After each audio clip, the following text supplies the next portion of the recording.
नमस्कार। आज मैं फिर आपके सामने अपराध की एक और घटना लेकर आया हूं। आज के अपराध की घटना भी हालिया है, हाल फिलहाल है। हालांकि आज की घटना में अपराध तो हुआ, लेकिन अपराधी ने भी अपने आप को समाप्त कर लिया। इसलिए अगर इसका रिजल्ट देखा जाए तो कोई अपराधी नहीं रहा। बात अपने वही उत्तर प्रदेश के बिजनौर जिले की है। 19 फरवरी 2024 को बिजनौर के शेखपुरा गांव से एक सूचना एसपी नीरज जादौन के पास सीधे पहुंची कि यहां एक महिला की हत्या हो गई है। खैर, सब लोग वहां पहुंचे, देखा कि एक अधेड़ महिला जिसकी उम्र करीब 35 से 40 साल के बीच, नाम धर्मावती, विधवा थी, उसकी किसी ने गला दबाकर हत्या कर दी थी। चेहरे पे चोट भी मारी थी और उसकी जो मौके पर जो कपड़े थे या मौके पर जो बिस्तर था, मौके पर जो सामान थे, उसे देखकर लगता था कि हत्यारे और महिला के बीच में संघर्ष भी हुआ होगा। पुलिस ने अपने स्तर से पता, उसके चूंकि विधवा थी, उसके पति का देहांत हो गया था। पति का नाम राकेश था। कुछ साल पहले उसकी मृत्यु हो गई थी और वो अकेली रहती थी। इसलिए लोगों ने अगल बगल से जानकारी जुटाने की कोशिश की। पुलिस को यह पता लगा कि साहब, सामने वाले मकान का एक आदमी है जिसकी उम्र 45 साल है, नाम है लक्ष्मण। उसी के यहां से कुछ इसका आना जाना था। पुलिस ने सामने वाले घर लक्ष्मण के दरवाजे को खटखटाया। दरवाजा भीतर से बंद था, कोई आवाज नहीं आई। टोला पड़ोस के लोगों ने भी आवाज लगाई, लेकिन कोई आवाज नहीं, कोई भीतर से कोई किसी प्रकार की आहट नहीं आई। पुलिस ने मजबूरी में गवाहों के सामने घर का घर का दरवाजा तोड़ दिया। दरवाजा तोड़ के जब पुलिस भीतर घुसी तो देखा कि पंखे में लक्ष्मण का शव लटका हुआ है। उसने गले में फांसी का फंदा लगाकर आत्महत्या कर ली है। सभी ये देखकर अवाक रह गए। कोई सोच भी नहीं सकता था कि ये इस तरह से आत्महत्या करेगा। और कोरिलेट भी लोगों ने किया कि चूंकि एक दूसरे के यहां आना जाना बहुत था, इसलिए ऐसा लगता है कि लक्ष्मण ने ही पहले धर्मावती की हत्या की और बाद में आकर आत्महत्या कर ली। बहुत ज्यादा एविडेंस की आवश्यकता नहीं थी। जो फिंगरप्रिंट थे, जो फुटप्रिंट थे, ये सब निकाले गए और जो लक्ष्मण की डेड बॉडी से, उसके जूतों से जो चीजें कंफर्म हो सकती थीं, वो कंफर्म हो गई कि लक्ष्मण ने ही धर्मावती की हत्या की। और हत्या के बाद उसने स्वयं आत्महत्या कर ली। मुकदमा लिखा जाना था हत्या का लिखा गया। ओपन एंड शट केस था। 2 केस डायरी या 2 पर्चे कटने के बाद ये लिख दिया गया कि साहब, जिसने हत्या की थी उसकी भी मृत्यु हो गई, लिहाजा आगे विवेचना की कोई जरूरत नहीं है। फाइनल रिपोर्ट लगा दी गई। आत्महत्या में वैसे भी कुछ लिखने की बात नहीं होती है। एक जीडी में तस्करा बोलते हैं, इंसिडेंट जो हुआ है उसका लिख दिया गया। पोस्टमार्टम रिपोर्ट लाकर सबमिट कर दी गई कि इसने स्वयं अपने आप से आत्महत्या की है। Cause of death due to hanging उसमें आ गया।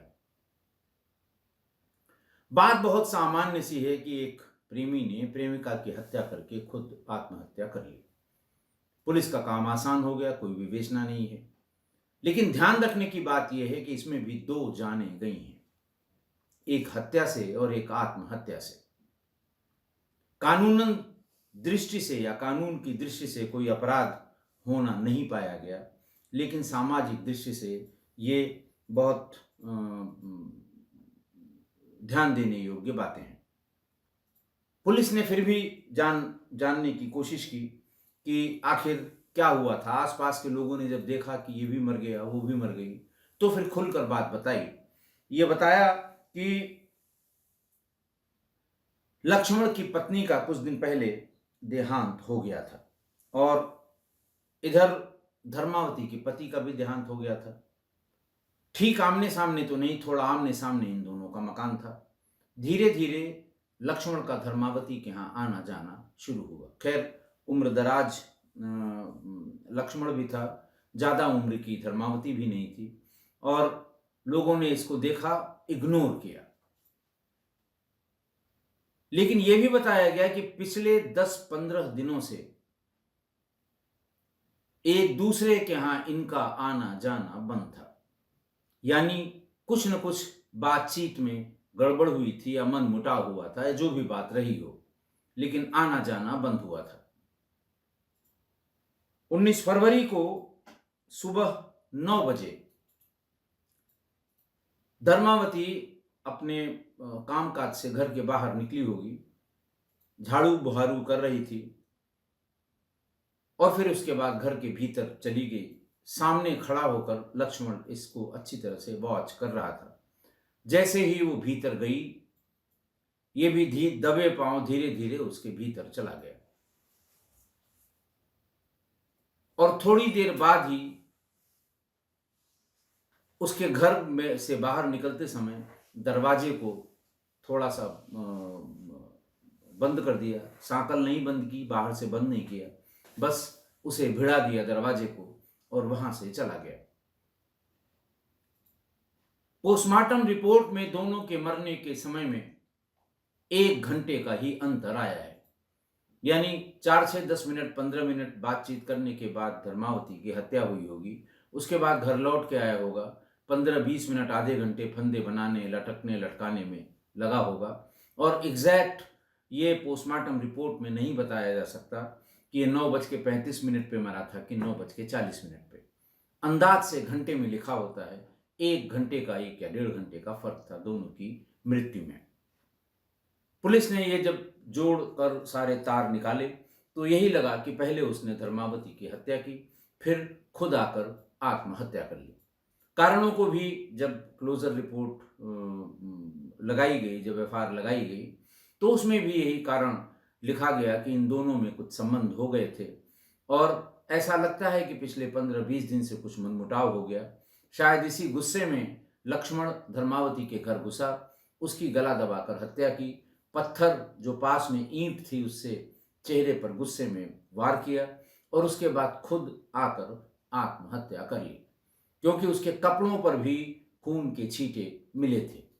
संभवतः जब वो हत्या कर रहा था या पत्थर से चेहरे पर वार कर रहा था, तो खून की छींटे उसके कपड़े पर भी लगे होंगे।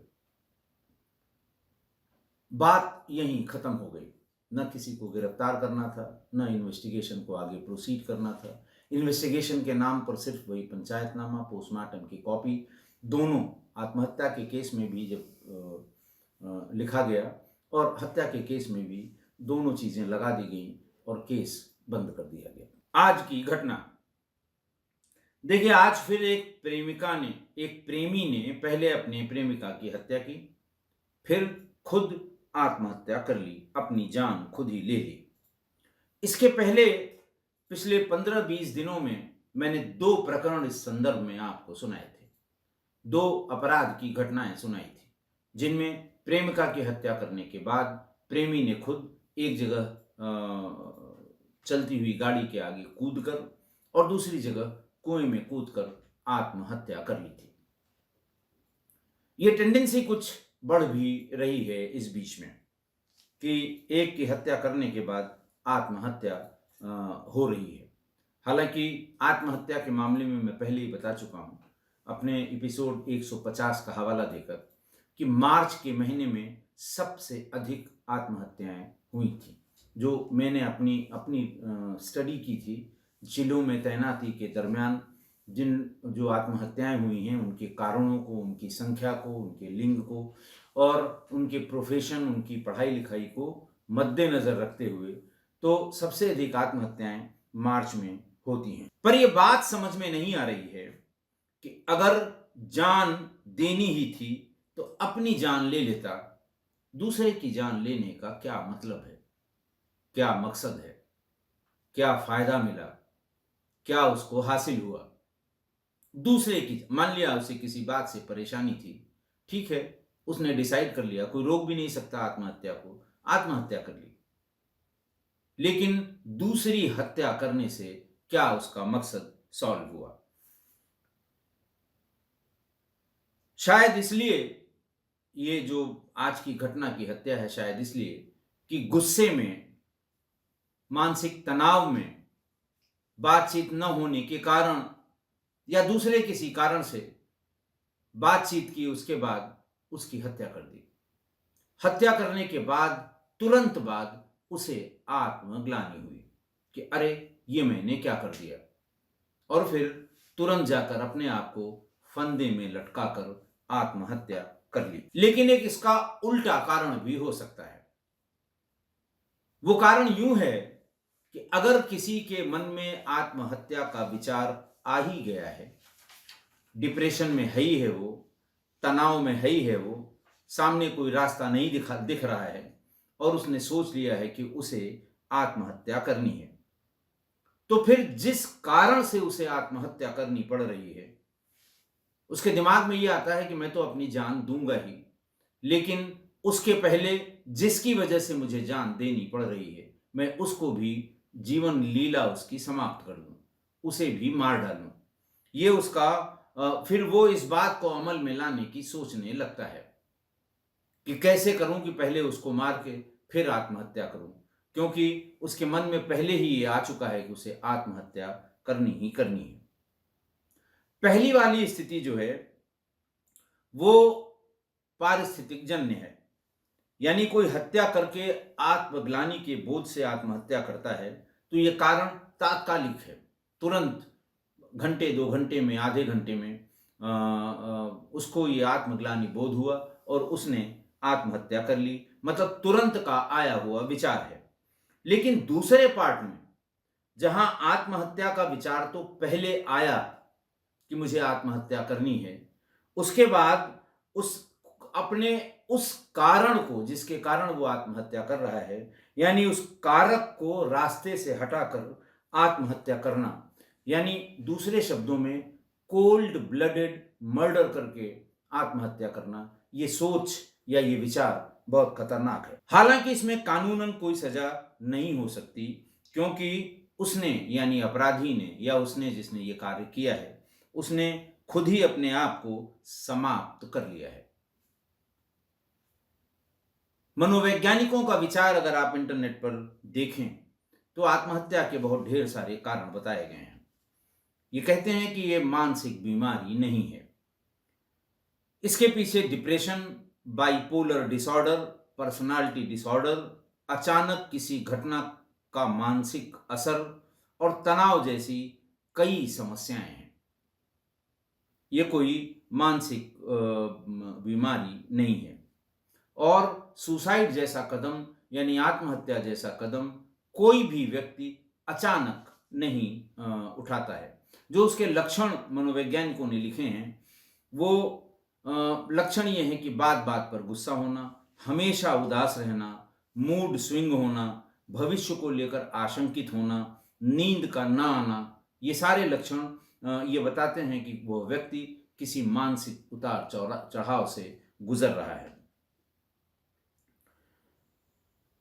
देखिए, और इसी स्टडी में ये भी कहा गया है कि 50% से लेकर 70% तक आत्महत्या करने वाले अपने किसी न किसी नज़दीकी से, दोस्त से, यार से, घर के किसी व्यक्ति से जिससे उसके बहुत अच्छे संबंध हैं, वो अपने इस विचार या अपनी इस मानसिक दशा को साझा जरूर करता है कि मेरे मन में इस तरह से आत्महत्या करने का विचार आ रहा है, मेरे सामने कोई रास्ता नहीं सूझ रहा है, मैं अब इस उलझन में परेशान हो गया हूं।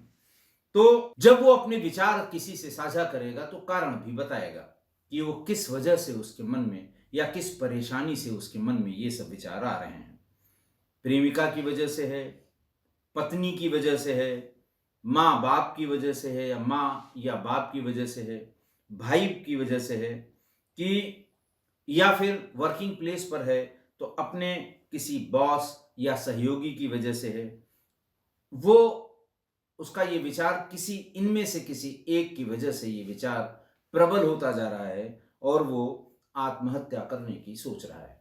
जैसे ही ये कारण आपको कोई साझा करता है तो ये समझिए आप कि उसकी जान को तो संकट है ही, क्योंकि वो आत्महत्या करने के लिए बिल्कुल मानसिक रूप से अपने आप को तैयार कर चुका है। लेकिन जिस कारण से वो ये आत्महत्या कर रहा है उसकी भी जान संकट में है और ये बहुत संभावित है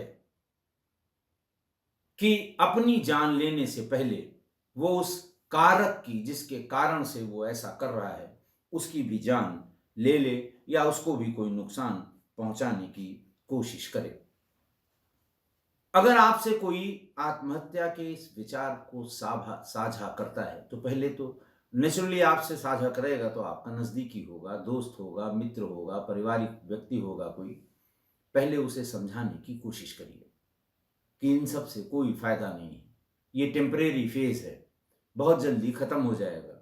हर समस्या का निराकरण है, सब लोग मिल के इस समस्या को दूर करने की कोशिश करते हैं, लेकिन बातचीत में उसका कारण ज़रूर जान लीजिए कि ऐसा वो किसकी वजह से कर रहा है, ऐसा वो किन परिस्थितियों में सोच रहा है। और अगर आपको ये पता लग जाए कि वो किस कारण से कर रहा है, तो उस कारण से भी अगर आप संपर्क कर सकते हो, उस कारक से भी अगर आप संपर्क कर सकते हो, उसको भी समझाइए। लेकिन समझाने के साथ-साथ उसे सतर्क भी कर दीजिए कि देखिए वो अपनी जान तो देने ही जा रहा है, लेकिन ऐसा ना हो अपनी जान लेने से पहले आपकी जान ले ले। ये भावना बहुत बलवती होती है उस समय जब आदमी के मन में आत्महत्या का विचार आता है। ऐसी स्थिति में जब वो जानता है कि मैं जिसके कारण से इतना परेशान हूँ, उसका कुछ नहीं कर सकता, तो भले ही वो चुपचाप अपने आप को एक जगह सीमित करके आत्महत्या कर ले। लेकिन अगर वो अपने बराबर के किसी व्यक्ति से, अपने जानने वाले किसी व्यक्ति से, अपने संबंधित से, अपने से संबंध रखने वाले किसी व्यक्ति से परेशान है और उसके कारण वो आत्महत्या कर रहा है, तो ये मान के चलिए कि 50% केसेस में वो पहले कारक, यानी जिस कारण से वो परेशान है, उसको ख़त्म करने के बाद ही अपने आप को ख़त्म करेगा। इसलिए उसको ज़रूर सतर्क कर दीजिए कि पता नहीं आत्महत्या करने वाले के मन में क्या है। आशा है आप मेरी इस बात से सहमत होंगे। आज के लिए इतना ही। बहुत बहुत धन्यवाद।